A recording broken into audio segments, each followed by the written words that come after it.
ngayon sa loob ng social media, mga kababayan ko.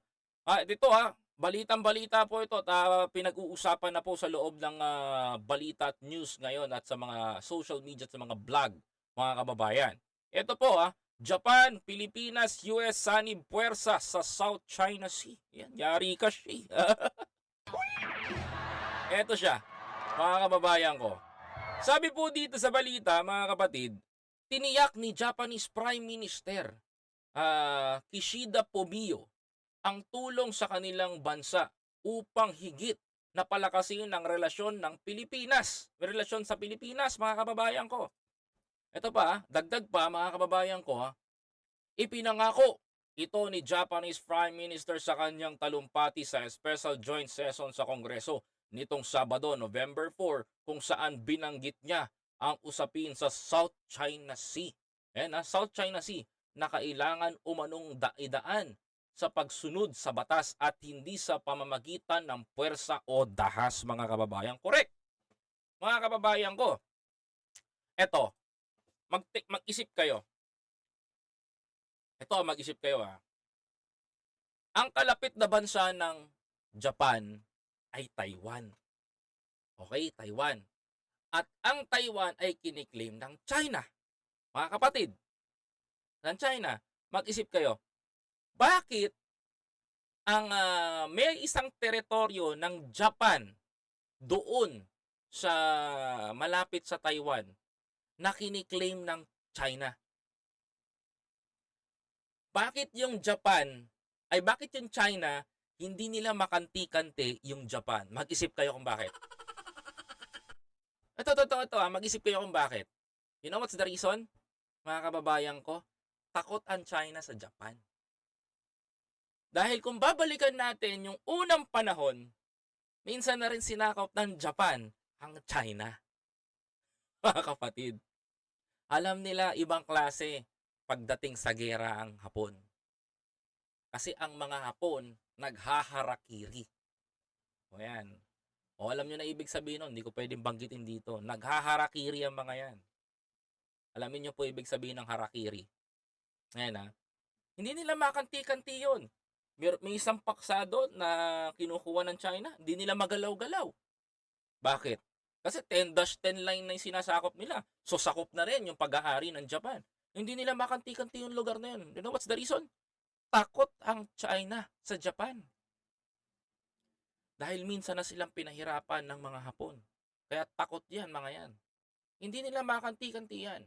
Ang Pilipinas, mga kababayan ko, ang laki ng pinag-aagawan natin. Isa pa, mga kababayan ko, isa pa to sa mga dapat ninyong malaman bago ko ituloy ito.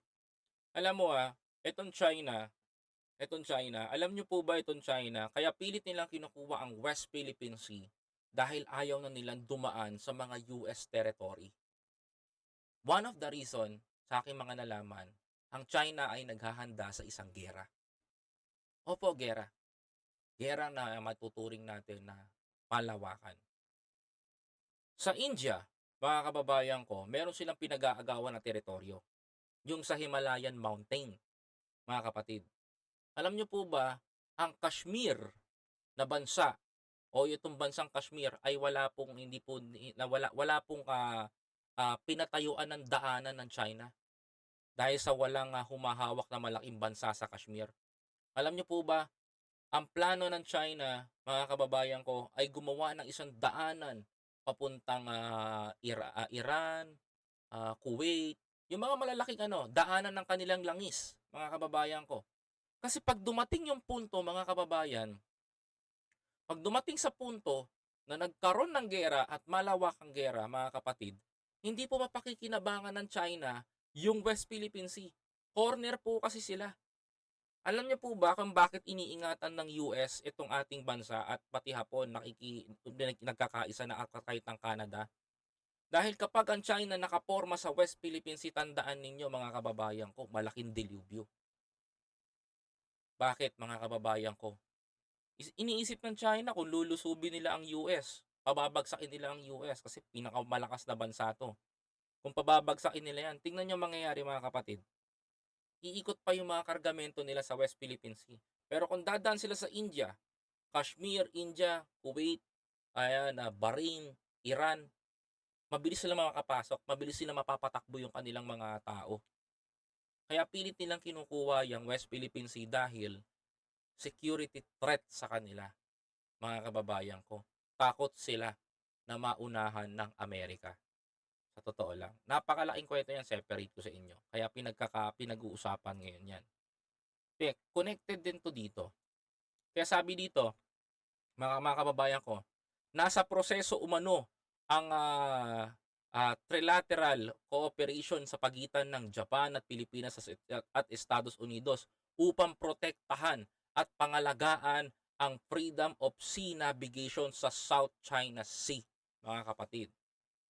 Freedom of navigation.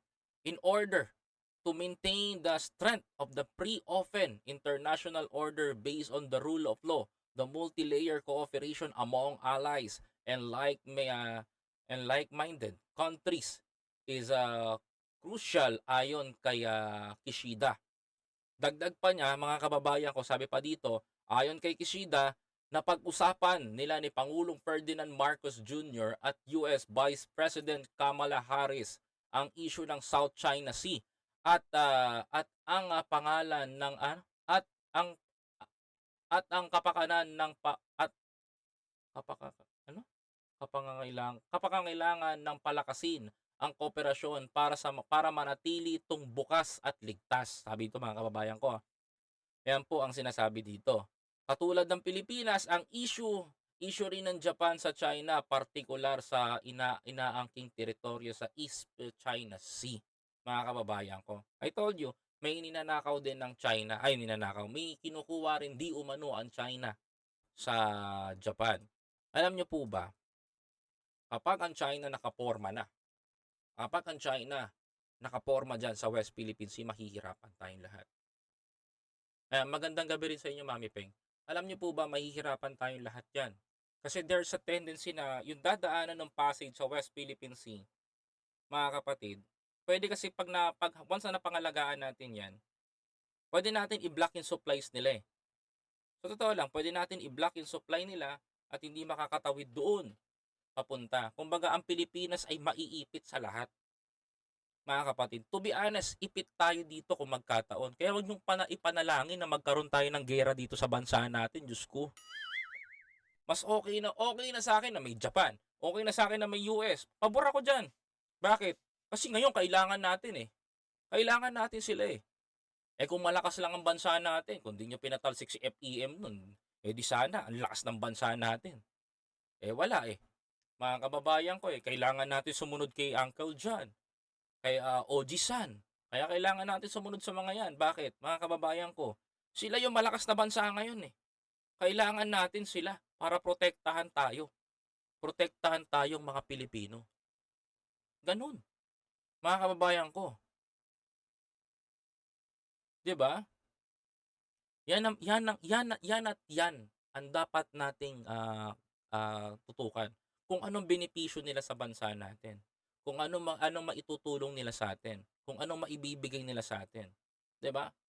Hopefully, abangan ko yung kung ang US magtatayo ng base militar at ang Japan naman ay magbibigay ng dosing barko at tutulong sa security. Tingnan natin kung anong magiging reaksyon ng China.